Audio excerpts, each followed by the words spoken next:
Today, South Korea rejects Kim Jong-un's claims that North Korea is willing to stop making nuclear threats and is ready to restart talks with Seoul. The United States reiterates its call for North Korea to abandon its nuclear weapons program. It shares Seoul's view that Kim Jong-un's apparent attempt to play nice is insincere.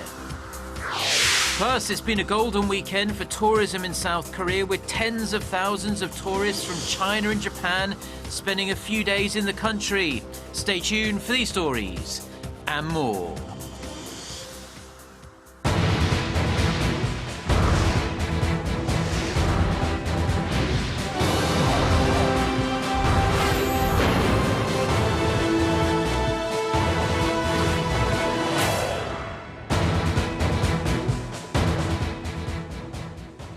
Hello to our viewers around the world. It's 6 a.m. on Monday, May 9th here in Seoul. Thank you for joining us. I'm Mark Broom. We start with Kim Jong-un's insistence that North Korea would not use nuclear weapons unless its sovereignty is violated. The South Korean government says Kim's remarks to the country's Workers' Party Congress show Pyongyang has zero intention of giving up its nuclear arsenal. Connie Kim starts us off.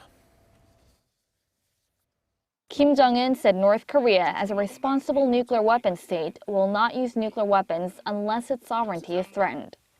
Kim made the comments at the 7th Congress of the ruling Workers' Party on Saturday, the first such gathering in 36 years. The young leader said the regime would fulfill its non-proliferation obligations and work to realize global denuclearization, mentioning the word denuclearization for the first time. Experts see his comments as reaffirming North Korea's desire to be recognized as a nuclear state. On the inter-Korean front, Kim called on South Korea to take practical steps to improve relations between the two Koreas and proposed military talks with Seoul.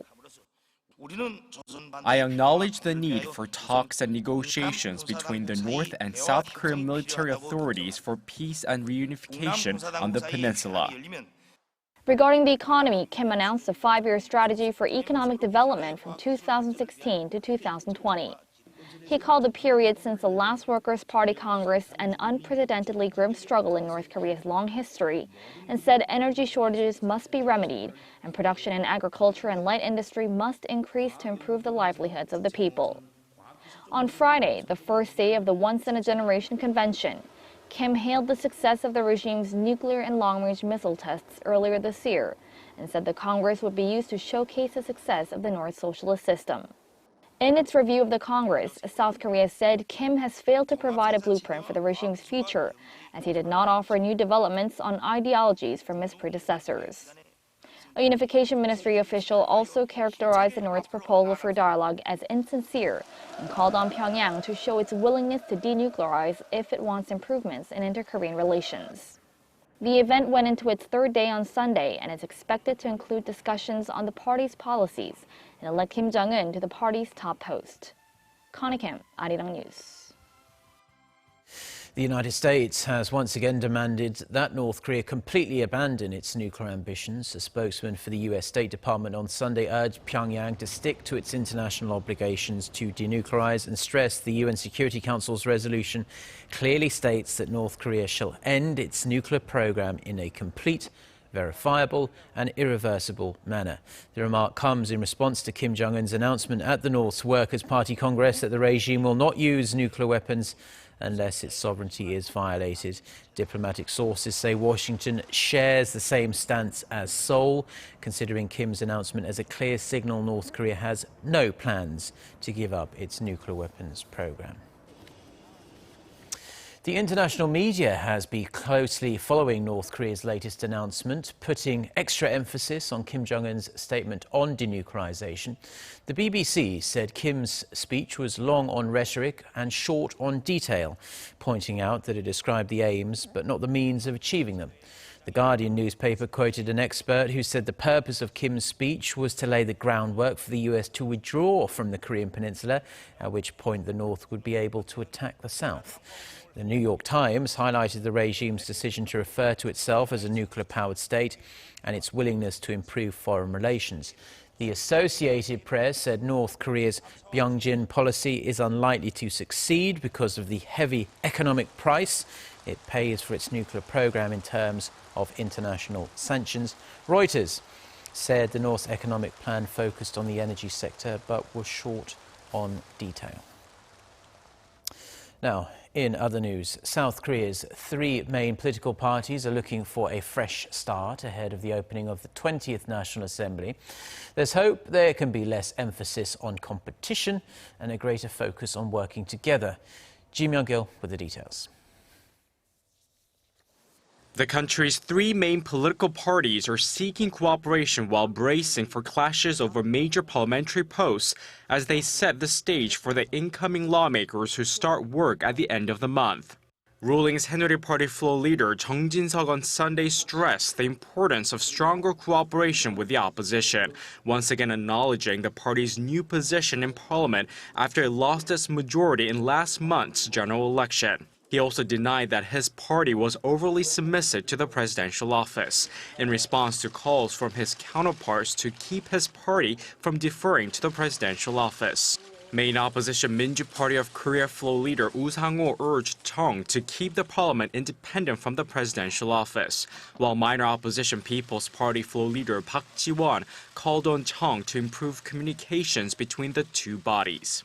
The outgoing parliament, which ends its term on May 29th, has often been deadlocked by confrontations among the floor leaders, factional feuds within the parties, and the intervention of the presidential office. Meanwhile, the newly elected floor leaders are busy trying to reach agreement on who will take the post of National Assembly Speaker. The largest party has customarily taken the seat, and right now that is the Minju Party with 123 seats. But the 122-seat Saenuri Party is seeking to regain its majority by allowing independent lawmakers-elect who left the party before the election to rejoin the party. It is likely that one of the two deputy speakers' posts will be given to the party that doesn't hold the post, while the other one is likely to go to the People's Party. The three parties are also seeking to wrap up the process of appointing the chairs of 18 parliamentary committees. Kim Jong-un, Arirang News. Now, Korea plans to increase the number of public servants working at major global agencies by 15 to 100 starting next year. The Ministry of Personnel Management also says that public servants who work at the UN or related agencies, the International Monetary Fund, the OECD or the International Atomic Energy Agency will be allowed to take a leave of absence of up to 3 years. They will also be allowed to extend the period by 2 years if necessary. Korea currently has 85 public servants working at 37 different UN agencies. The details of the deals made between South Korea and Iran are starting to emerge following President Park Geun-hye's state visit to Tehran earlier this month. In an interview with local news agency YTN, Seoul's Maritime Minister Kim Jong-seok outlined a number of new shipping and port agreements that were reached, including the development of ports, fisheries deals and joint ventures in offshore plants. He stressed these deals would help facilitate trade between the two countries and help re-establish shipping routes that were cut off after international sanctions were placed on Iran. A total of 66 MOUs were signed during President Park's visit, including a series of construction projects worth $37 billion. Now it's back to work for millions of Koreans today after a 4-day extended weekend. Taking full advantage of the rare consecutive off days, many people took trips outside of Korea. Tens of thousands of tourists, many of them from China and Japan, came here too, spending a few days in and around Seoul. Kwon Jang-ho reports.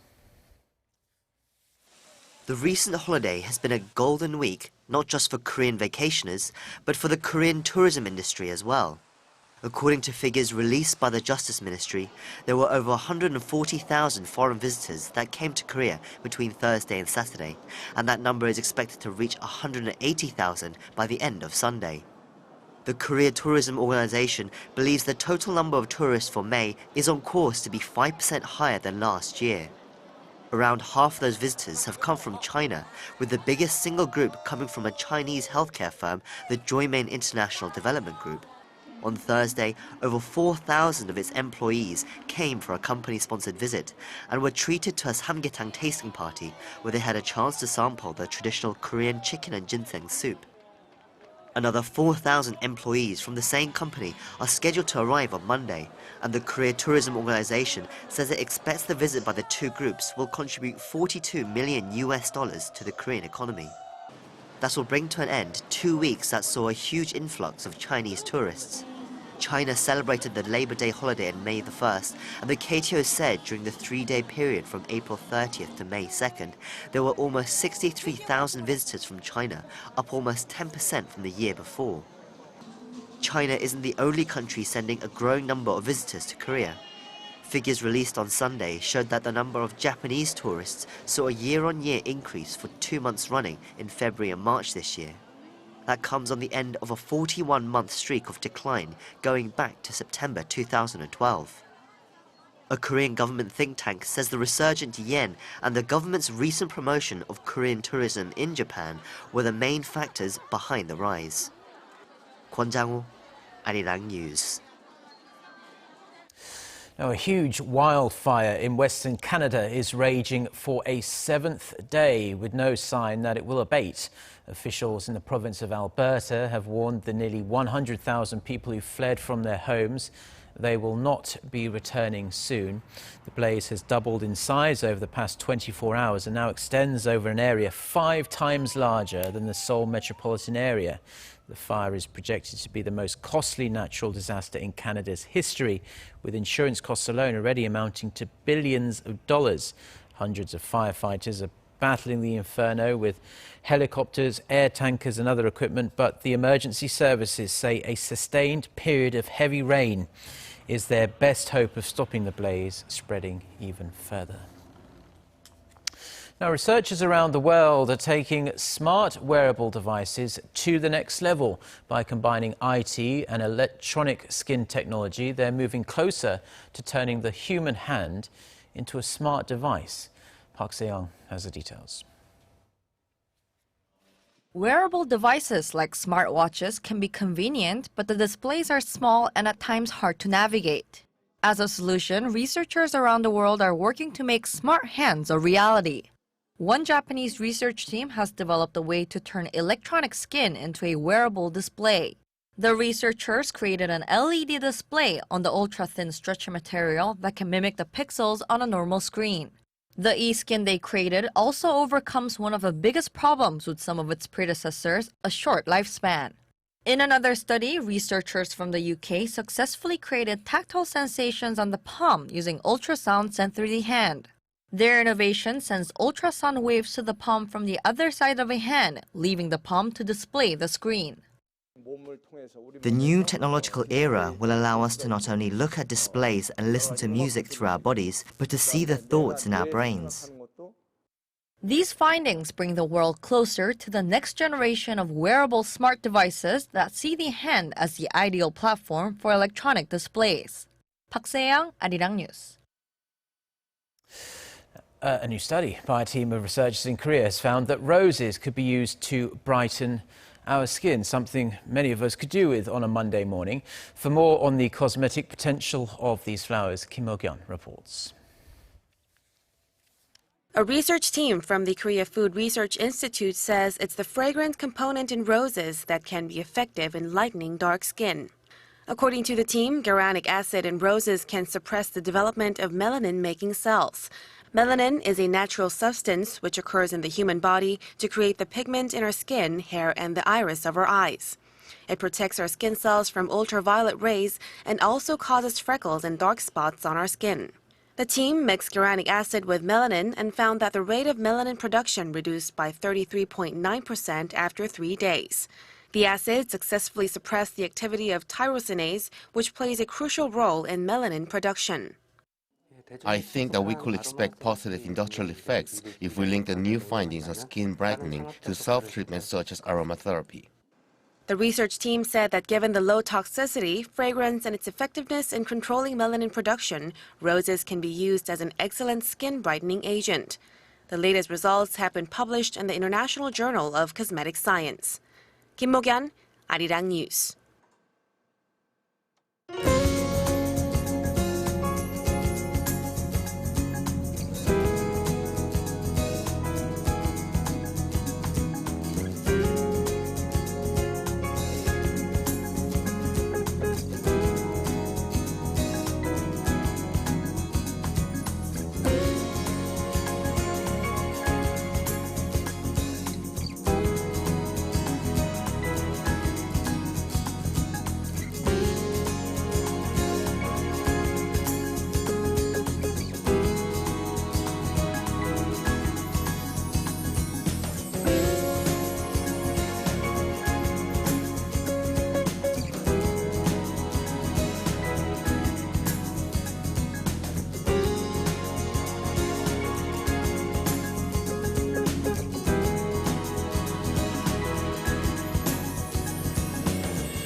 Well, that's all we have for now. I'm Mark Bream. Thank you as always for watching our news bulletins. We'll be back with our next newscast at 10 a.m. Korea time. So until then, goodbye.